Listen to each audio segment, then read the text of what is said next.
have you ever caught yourself creating these incredibly detailed, totally fake scenarios in your head?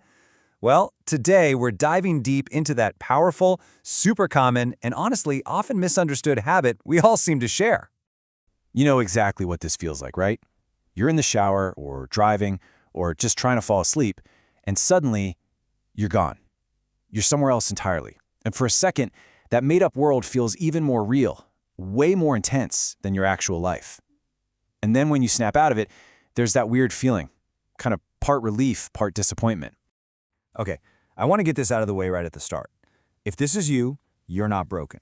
Seriously. You're not just wasting your life for avoiding reality because you're weak. No, what's happening is actually way more interesting than that. So first up, let's actually explore this inner world. What is it really made of? What are these detailed mental movies, and why on earth do they feel so incredibly vivid? Think about the scenarios that play out in your head. You know, the ones you see here. Finally telling someone off, getting that promotion and the recognition you deserve, or meticulously planning for some disaster. These aren't just random daydreams. They're targeted. Each one is your brain trying to solve a very real emotional problem.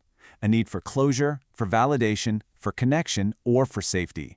It's all happening in a totally safe, simulated world. And here's the crucial thing to understand. This habit isn't a bug in your system. It's a feature. Your brain is this incredible simulation machine, and it's doing exactly what it evolved over thousands of years to do. Run potential futures, test out different responses, and get you ready for a complex, unpredictable world. So how does our brain actually build these worlds? I mean, how does it pull off these incredibly vivid mental movies? Let's get into the mechanics of this little mental superpower. So this is the stage where it all happens. When your mind isn't laser-focused on a task, your default mode network, or DMN, takes the wheel.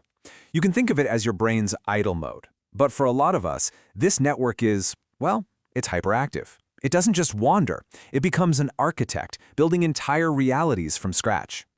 The main tool it uses is something called counterfactual thinking. Now, that sounds fancy, but all it really means is creating alternate versions of reality. All those what-ifs and if-onlys. When your DMN is running the show, this is its go-to scriptwriter. And its purpose, its real job, isn't to torture you, it's to help you learn from the past and run drills for the future. This quote just nails the whole concept, doesn't it? Your brain is like a pilot in a flight simulator. It's running all these mental drills, testing responses, building confidence, all without any of the real-world risk. It's just practice. It's a rehearsal.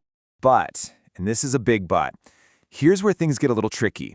There's this critical turning point where this super helpful simulation tool can actually become a trap, a place we go to hide instead of a place we use to prepare. So what's the hidden driver behind all this? It really comes down to one deep, powerful, very human craving: control. Let's be honest, real life is messy, it's uncertain, and that creates a lot of anxiety. But in our minds, we get to eliminate all that. We're the director, the writer, and the star of the show. We always say the perfect thing, we're always understood, and we always win. And that feeling of agency, man, it's a pretty seductive escape from how powerless we can feel in the real world. And this right here is the crucial difference, the line we have to learn to see. Are we preparing or are we protecting? You know, mentally rehearsing a tough conversation you're actually planning to have, that's useful, that's preparation. But replaying that conversation in your head over and over and over so you don't feel the need to actually have it, that's protection. One is a tool for action and the other becomes a substitute for it. And believe me, there's a cost to living inside your head for too long. You can get genuinely angry at someone for something they only did in your imagination. You can feel this profound disappointment when messy, unscripted reality doesn't match up with your perfectly crafted mental movie. Slowly but surely, the gap between your inner world and your outer world just gets wider and wider. Okay, so what do we do about this? The goal isn't to stop these scenarios. Let's be real, you can't. The goal is to learn to work with your mind, not against it.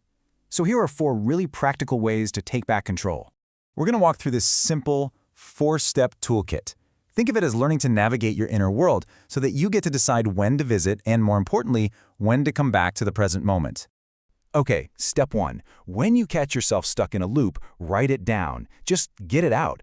This is called expressive writing, and it works because it takes the story out of your head and puts it onto paper. It helps to complete that mental process your brain is stuck on, and it can stop that endless internal replay. Step 2. Ask yourself this really simple but powerful question. is this a helpful rehearsal for something I'm actually going to do? Or am I just hiding in here to avoid feeling uncomfortable in the real world? Just identifying why you're there gives you so much power over it. Number 3 is to contain it. You don't have to banish these scenarios altogether. Go ahead, give yourself permission to go there, but set a timer, say 10 minutes. This trains your brain to understand that this inner world is a place you can visit, but it's not where you live. And finally, when that timer goes off, or you just notice you've drifted away, it's time to gently bring yourself back. Feel your feet on the floor. Pay attention to the air you're breathing. Look at a real object in the room. These simple little sensory acts literally pull your brain out of that default mode network and back into the here and now. I just think this is the perfect metaphor to hold on to. Your thoughts are always going to flow. Those scenarios are always going to be part of that current. You can't just stop the river. But you can choose not to get swept away by it. You can learn to just sit on the bank, watch it all go by, and then decide where you want to go next. And that really is the ultimate takeaway. These inner worlds are incredible tools for rehearsal and for processing our lives. They are simulations. They were just never, ever meant to be replacements for your actual life. And that leaves us with one final thought. Your real life is out there, and it's waiting for you. It's not perfect, it's not controllable, and it definitely doesn't follow a script, but it is real. So the question is, can you let that be enough?